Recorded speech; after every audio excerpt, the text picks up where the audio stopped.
আসসালামু আলাইকুম, সবাই কিলা আছেন? আশা করি ভালো আছেন। আলহামদুলিল্লাহ আমিও ভালো আছি। তো রমজান মাসের আরেকটা ভিডিও লই আইলাম আপনাদের সামনে। তো রমজান মাসে ভিডিওগুলো কিন্তু করে আসলাম আর আপলোড করতে পারছি না। তো ভাবলাম আজকে আপলোড করি আর সবারও মনে আইব রমজান মাসটার ইফতার।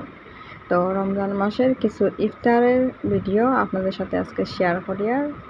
আর যদি ভিডিওটা ভালো লাগে প্লিজ একটা লাইক করবা আর চ্যানেলটা সাবস্ক্রাইব করিয়া আমার চ্যানেলের সাথে থাকবা এইরকম নতুন নতুন ব্লগ দেখতে। তো আশা করি আর ভিডিওটা সবার কাছে ভালো লাগবো। আর ভিডিওটা কিন্তু লাইক করতে ভুলবাই না, আর ভিডিওটা কিন্তু স্কিপ না করিয়া ফুল ওয়াচ করার চেষ্টা করবা। তো আপনারা সবার সাপোর্টে হয়তো আমি এগিয়ে যেতে পারবো।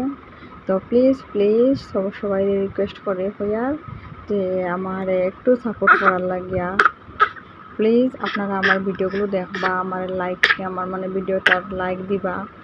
তো প্লিজ আপনারা একটু সহযোগিতা করেন আমারে। তো দেখতে পারবা আমার খিচুড়ি হয়ে গেছে। তো আমি শুকনা মরিচ আমি বাজিয়া দিছি তেল দিয়া। দেখতে পারা খিচুড়ির কালার কীরকম হয়েছে।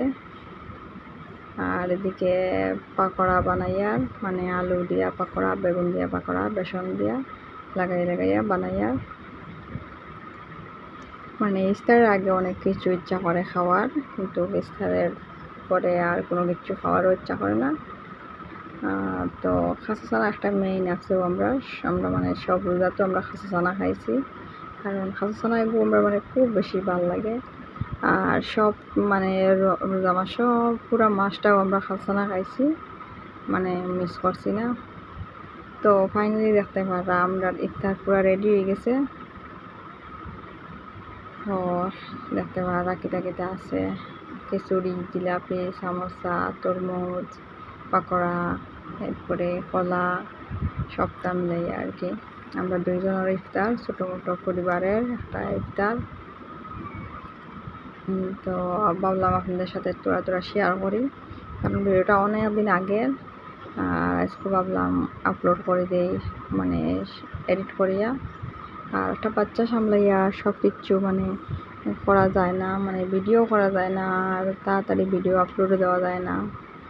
আমি এরকমও হয় যে সপ্তাহ দিন আগে, 15 দিন আগে, মাস দিন আগে ভিডিও করিয়ে রাখি, ভিডিওগুলো কিন্তু ছাড়তে পারি না, অনেক অসুবিধা থাকে সব সময়। তো এই ভিডিওটাও অনেক দিন হয়ে গেছে।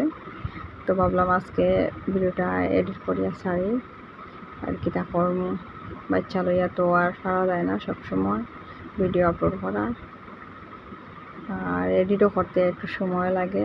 দেখতে পারা আর একটা ইফতার শেয়ার করি, আর এটা 20 রোজার পরের ইফতারগুলো আর কি একটু একটু আপনাদের সাথে শেয়ার করি। আর তো এই 20 রোজার পরের ইফতারিগুলা, তো পোলাও বানাইছি, মুরগির মাংস দিয়া পোলাও, চানা দিয়া। আর পাশের রুম থেকে খিচুড়ি দিছেন, আর এই তোরা ফলুল এটা দিয়া ইফতার করলাম। আর এইটা হইলো গিয়া পুরা লাস্টের ইফতার।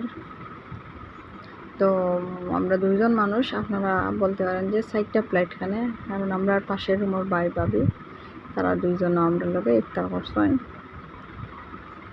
তো আলহামদুলিল্লাহ অনেক ভালো কাটছে, অনেক সুন্দর রমজান মাসটা কাটছে, একটা বরকতর দিন আসলো। তো গেছে গিয়া অনেক ভালো লাগছে, রোজা মাসও খুব বেশি ভালো লাগছে। সেহরি, ইফতার সব কিছু নিয়ে আর কি খুব ভালো লাগছে। পুরা দিন শেষে খাওয়া দাওয়াটাই খুব ভালো লাগছে আমার। তো লাস্ট মুহূর্তে আমার ফান দেখতে পারা, কোনো কিছু আর খাই না, শুধু পান আর সুপারি একটু খাই। আর পানগুলোর অবস্থা দেখলানি, পুরা পানের অবস্থা খারাপ হয়ে গেছে। তো এই আর কি আজকে আমার ভিডিওটা এতটুকু। আর লাস্ট রোজার ইফতার আপনাদের সাথে শেয়ার করলাম, 3টা ইফতার আপনাদের সাথে শেয়ার করলাম, 3টা ইফতারের ভিডিও। তো ভিডিওটা কীরকম হইলো প্লিজ কমেন্টে জানাইবা, আর আমার একটু এগিয়ে নিয়ে যাইবা প্লিজ কমেন্টে জানাইবা, আর আমার ভিডিওটা কিন্তু লাইক করবা। আজকের মতো এই পর্যন্ত, আল্লাহ হাফিজ।